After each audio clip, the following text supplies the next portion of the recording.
गेले 24 तासात पाणलोट क्षेत्रात कोसळलेल्या मुसळधार पावसामुळे कोयना धरणात पाण्याची मोठी आवक निर्माण झालेली असताना आज दुपारपर्यंत धरणातील पाणीसाठ्याने 44 TMCचा टप्पा ओलांडलेला आहे।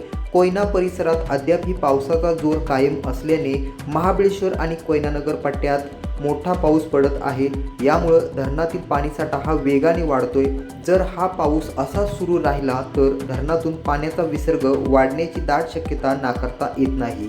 याचा थेट परिणाम सांगली जिल्ह्यातील कृष्णा नदीच्या पाणी पातळीवरती होणार आहे। आधीच कृष्णा नदी दुथडीवरून वाहत असून नदीकाठच्या अनेक पुलांवरती पाणी आलेले आहे।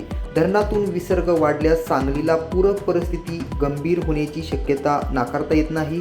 प्रशासनाकडून नदीकाठच्या गावांना सतर्कतेचा इशारा सुद्धा देण्यात आलेला आहे। नदीकाठी गर्दी करू नका आणि प्रशासनाने दिलेल्या सूचनांचे पालन करा। त्याचबरोबर पावसाच्या या पार्श्वभूमीवरती सुरक्षित रहा, सतर्क रहा।